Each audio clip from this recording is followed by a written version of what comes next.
గిట్లుంటే ఎట్లుంటుందే? జోషే లేదు మీకు. కిషన్ రెడ్డి గారు సౌమ్యానికి సంస్కారానికి భారతీయ జనతా పార్టీకి వారసత్వంగా ఇచ్చిండు. 2004 నుంచి మేమిద్దరం 2018 వరకు ఎన్నడూ ఓడిపోకుండా గెలిచిన వాళ్ళం. 2019లో వారు తప్పిపోయినరు, నేను మొన్న తప్పిపోయినా. కిషన్ రెడ్డిలో నేను ఎప్పుడు ఒకటే ఆరాటం ఉండేది. ఎప్పుడు నన్ను దరఖాస్తు పట్టుకొని వచ్చేది. భారతీయ జనతా పార్టీ శాసనసభ పక్షాన్ని నాయకుడిగా తెలంగాణ ప్రాంతంలో ఎన్ని సంఘాలు, ఎన్ని కులాలు, ఎన్ని సమస్యలు ఉంటాయో ఆ సమస్యల ప్రస్తావన ఎజెండాగా శాసనసభలో కనిపించేది. నేను అనేది, మీరున్నదే ఒక్కరో ఇద్దరో ఐదుగురో ఉన్నారు, గిన్ని సమస్యల పట్టుకతో కిషన్ రెడ్డి గారు అంటే నాకు వ్యక్తిగతమైన ఎజెండా లేదు, నాకు నా పార్టీ శ్రేయస్సు, ప్రజల శ్రేయస్సే ముఖ్యమని చెప్పి ఎప్పుడు చెప్పేవాడు కిషన్ రెడ్డి గారు. నిన్న వారు కేంద్ర మంత్రి అయిన తర్వాత నేను చేసిన విజయాలని చెప్పి నిన్న వారు చెప్పుకుంటుంటే నాకు కొంచెం బాధ అనిపించింది. తెలంగాణ, అందులో సికింద్రాబాద్ చైతన్యానికి మారుపేరుగా ఉండే సికింద్రాబాద్లో మేధా సంపత్తి కొదవలేదు. సికింద్రాబాద్లో ఏం జరుగుతుందో కేంద్ర ప్రభుత్వ పక్షాన, రాష్ట్ర ప్రభుత్వ పక్షాన ఏం జరుగుతుందో అన్నిట్లో అవగాహన ఉన్న వాళ్ళకి మళ్ళీ కిషన్ రెడ్డి గారు నేను సాధించిన విజయాలని చెప్పి ఏకరువు పెట్టేటువంటి ఆస్కారం లేదని నేను భావిస్తున్నా.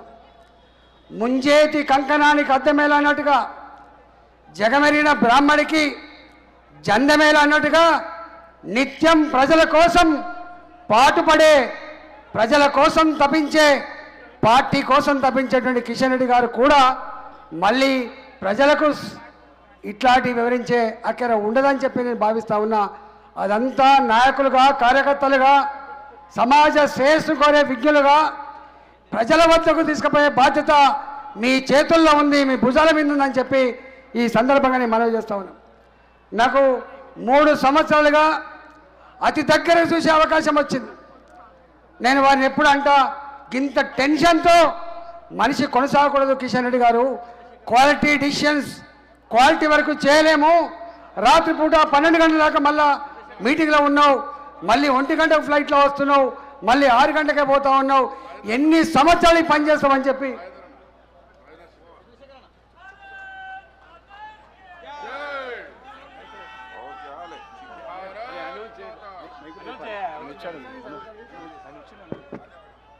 గౌరవనీయులు ఈనాటి ముఖ్య అతిథి కేంద్ర రక్షణ శాఖ మంత్రులు శ్రీ రాజ్నాథ్ సింగ్ గారికి స్వాగతం, సుస్వాగతం. ఈరోజు భారత్ మాతాకి, భారతీయ జనతా పార్టీ. గౌరవనీయులు రాజ్నాథ్ సింగ్ గారికి స్వాగతం, సుస్వాగతాన్ని తెలియజేసుకుంటున్నాము. ఇప్పుడు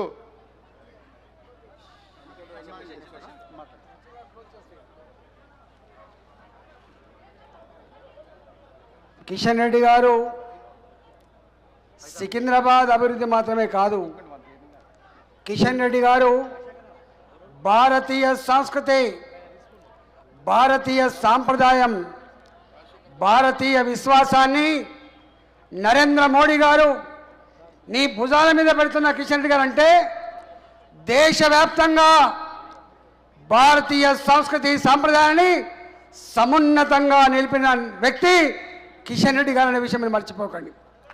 ఒకనాడు 7 సిస్టర్ స్టేట్స్, భారతదేశానికి 7 రాష్ట్రాలు, అవి 7 సిస్టర్ స్టేట్స్ అంటారు.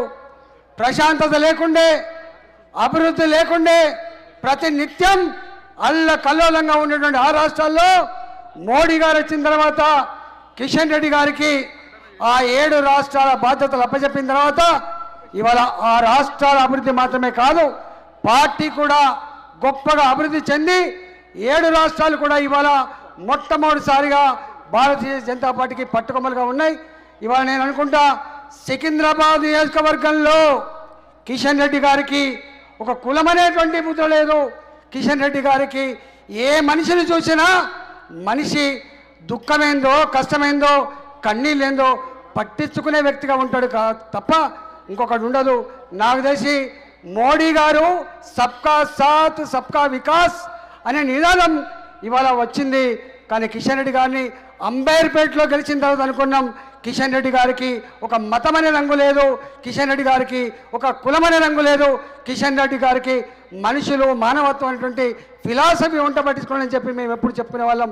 ఇవాళ సికింద్రాబాద్ పార్లమెంట్లో కూడా అన్ని వర్గాల ప్రజానికం కూడా కిషన్ రెడ్డి గారు చేసినటువంటి సేవలకి వారు మన గౌరవాన్ని ప్రతిష్టను పెంచిన దానికి మరోసారి అది వారికి ఆశీర్వదించి గొప్ప మెజారిటీతో సికింద్రాబాద్ ప్రజానికం గెలిపించాలని చెప్పి ఈ సందర్భంగా వేడుకుంటూ ప్రజాస్వామ్యాన్ని ధర్మాన్ని న్యాయాన్ని ప్రజల కోసం తప్పించినటువంటి కిషన్ రెడ్డి గారికి ఆశీర్వదించాలని చెప్పి కోరుకుంటూ సెలవు తీసుకున్న భారత్ మాతాకి